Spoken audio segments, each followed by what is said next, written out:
It's a new year, and while we don't know exactly what changes are ahead of us this year, we know there are three areas that seem to have a lot of activity, and we believe that will impact health IT, both in the short term and the long term. Now, those three areas are EPA, electronic prior authorization, specialty pharmacy automation, and value-based care.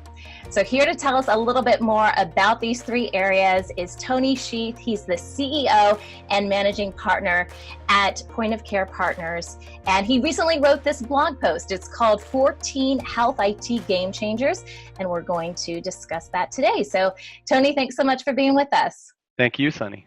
We're going to go through 14 game changers. Let's see if we can get through all of these. We'll touch a little bit on each of them. And the first one I want to talk about is involving electronic prior authorization.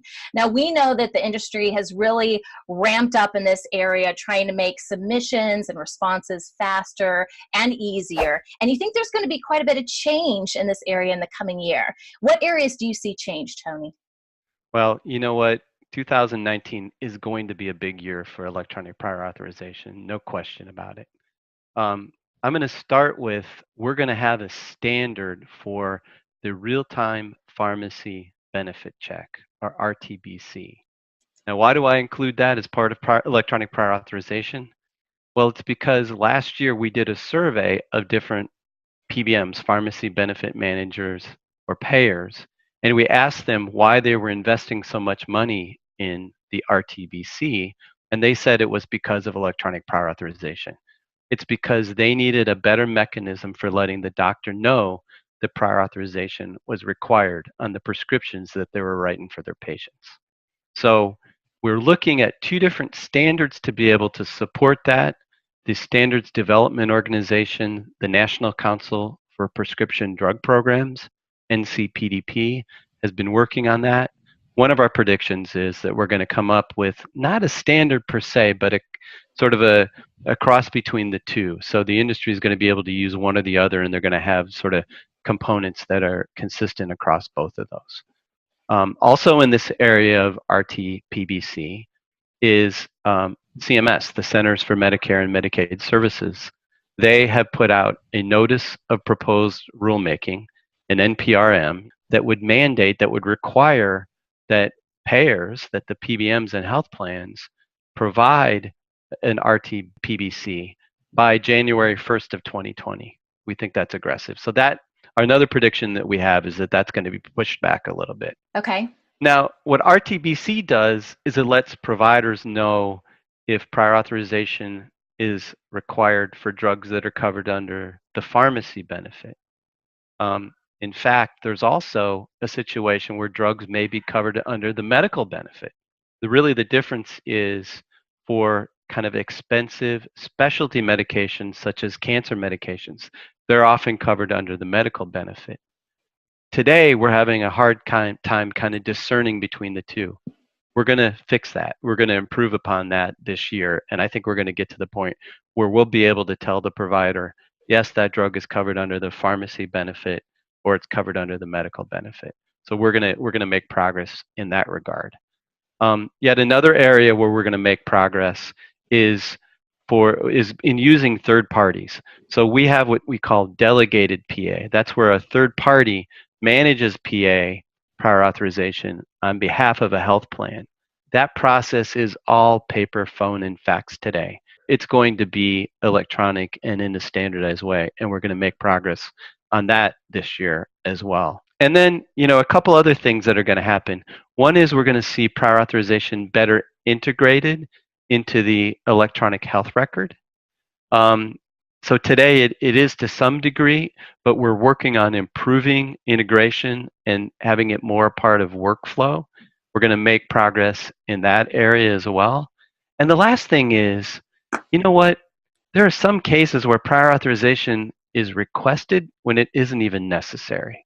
And some health plans and payers are looking into policies and systems that will just eliminate prior authorization altogether, which will be wonderful for the providers, for for patients, for all of us. So it's an area where we're going to make significant progress in 2019. So the next area that we want to explore is the specialty pharmacy automation. Now, specialty medications, they're complex drugs. These are used to treat rare conditions, chronic conditions, and these prescriptions aren't typically done through a computer. You were talking about that earlier. This is the old pen and paper, perhaps faxing something in. So, Tony, what predictions do you have for specialty? This is also going to be a big year for automating specialty pharmacy. We've actually been working on this for a couple of years now, and this is the year it's all going to come together. It's going to start with the enrollment process. So what happens today is if you're going to get a specialty medication, you have to sort of enroll in a special program that's either managed by the specialty pharmacy or some sort of kind of hub service. And what we're going to do this year is we're going to automate that enrollment process. So they're not looking at faxes, they're not making phone calls back to clarify certain things. They get all the information up front that will allow them, to process the specialty medication. That's the first thing that we expect to see. The next thing we think we're going to see more of is including some of this information in the electronic prescription. So you're right. Today it's very paper, fax, and phone based. Right. But we're going to get some of this information up front with the electronic prescription so that they don't have to do that, sort of back end after the fact enrollment process. Also, one of the challenges that physicians have is figuring out which pharmacy to send the specialty prescription to.